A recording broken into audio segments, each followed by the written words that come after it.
dumating man tayo doon sa puntong wala talaga tayong pam...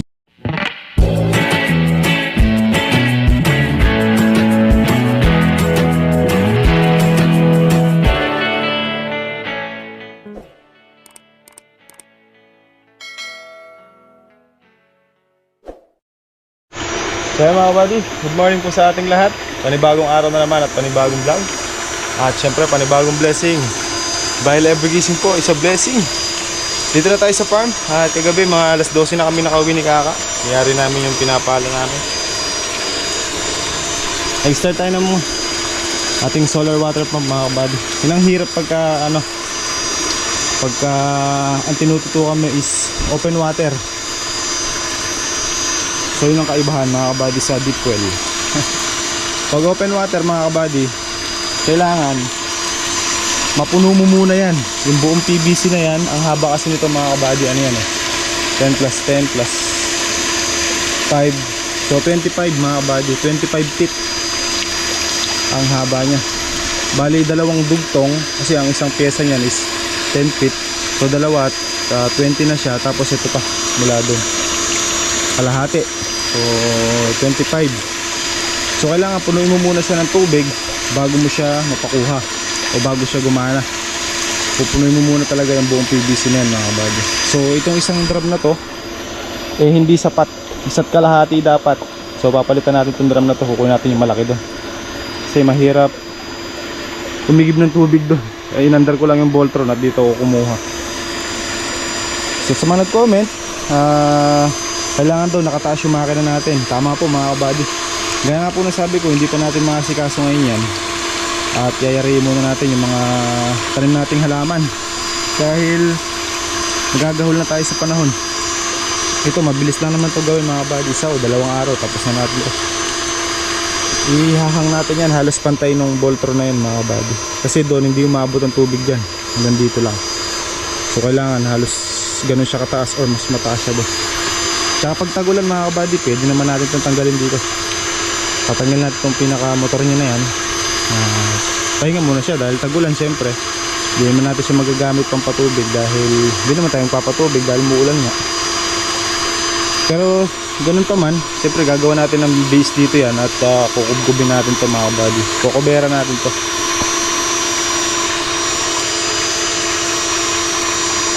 So ang panel natin 6. Pero hindi ko pa natetesting kasi mga kabady. Tinatamad akong kalagin itong mga ano na to. Pero once na mayari tayo sa patubig natin dito, kakalagin ko yan at tetestingin natin sa 4 na panel kung mapapagana natin. Pero sa tingin ko kaya. Tingnan natin. Ito mga kabady, ginawa muna namin ng temporary. Kita nyo, kawayan muna yung nakalagay. Dudugtungan pa natin ng bakal dyan yan. Sa ngayon hindi pa. Sasabay natin dito paggawa ng base. Kailangan muna natin kasi maitanim yung mga dapat nating itanim para hindi tayo maghahulo sa panahon mga kabady. Gaya nga nasabi ko madidelay tayo. Delay na nga tayo naghahabol lang tayo mga kabady. Madali lang naman gawin niya. Asintahan lang natin dyan at lalagyan natin ng steel matting dito, pinaka cover as pinto. Tapos yun doon additional na tubular na lang. Yan naman. So ayan, maandar na mga kabady. Yun, doon tinutulakan niya. Layo. Late ko na napaandar. Mag-aalas 10 na. Siyempre napagod tayo kagabi, napuyat. Pero si Kaka nandyan na, kanina pa nauna siya sa akin. At nakatudling na siya. Namudling na siya, marami na siyang natudling mga kabady. Tayo sagad na kagabi. Rest. Pagod na. Pero gaya nga nasabi ko, ganyang mainit, kahit di na tayo magtrabaho muna, pahinga. Tinrabaho na natin kagabi. 'Di ba? Kasi mga kabady, yung tinrabaho namin 14 tudling na 'yon. Kung tatrabahuhin natin ngayon, hindi natin kayang hiriin maghapon 'yon sa init ng panahon. Biro nyo, binanata namin hanggang alas 12. Nayari naman namin. At kasabay yung pagpapatubig, 4 na tudling lang yung hindi natubigan kahapon kagabi. Diba? Yan. Papatubig na siya. Lakas. Mainit kasi mga kabady, kaya ang lakas oh. Dito ka. Yan, sa gitna. Hindi mahukay yung kalamansi. Oh, lakas.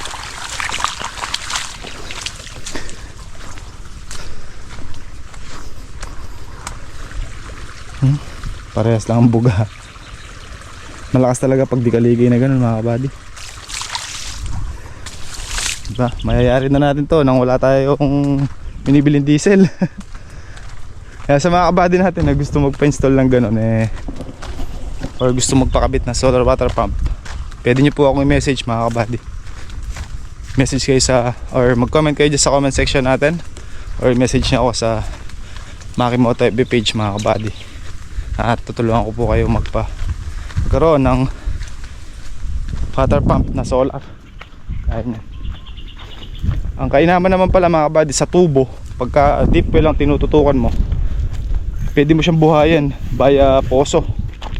Yan, may poso yun, titikwasin mo lang. Pag umangat na yung tubig nun and inon mo na yung switch mo, andar na agad yung kuha na agad.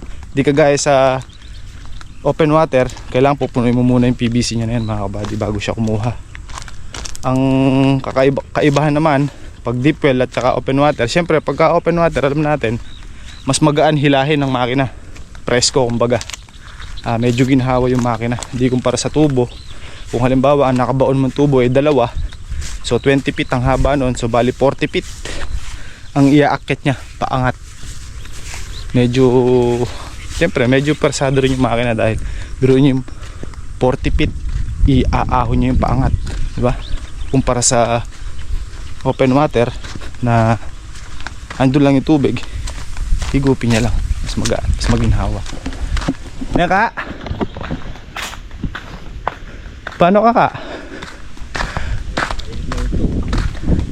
So ayan mga kabady, meron tayong dalawang pipe dito kung saan ito yung size ng ating solar water pump mga kabady. So ito yung number 3.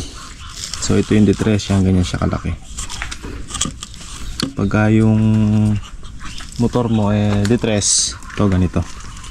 Ito naman yung D4. Ito yung nakasalpak o yung papatubig natin ngayon. Yan, ganyan siya kalaki. Yan. So pasok siya. So ito yung sa ating yung D4. Yan, ganyan siya kalaki. Yan, malakas. Pero itong detress na itong malakas din to mga kabady. Kung gusto nyo, pwede natin subukan nyo na dyan. Comment lang kayo sa baba mga kabady para matesting natin at maipakita sa inyo kung gaano kalakas si detress.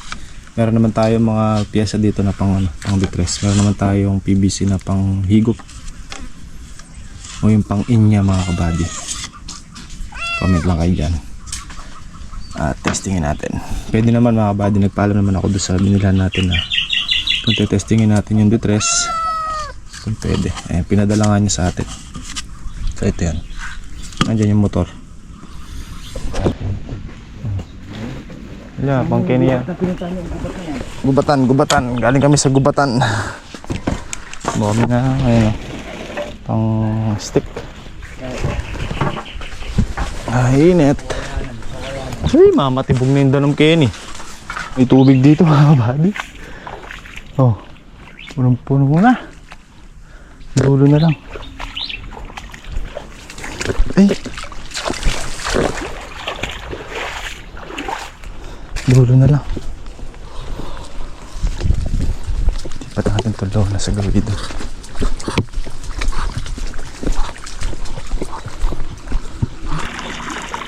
Matindi init. Ay, mga kabady oh.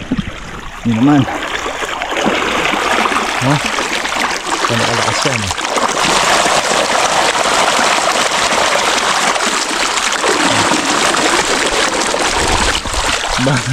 Sulit.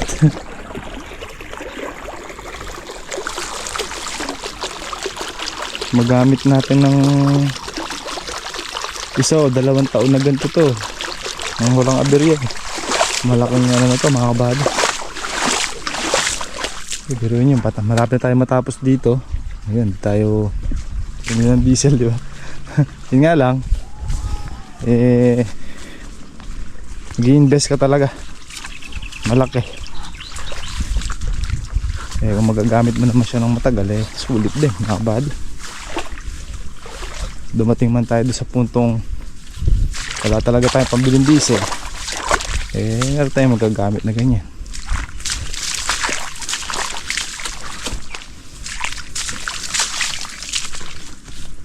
Yung isa nga dito, ayoko isuli eh. Sabihin ko sana bayar, hulug-hulugan ko na lang din after ko nung isa na yan. Pero tsaka na, pag mayari yung isa natin na yan, kausapin natin yung brand naman.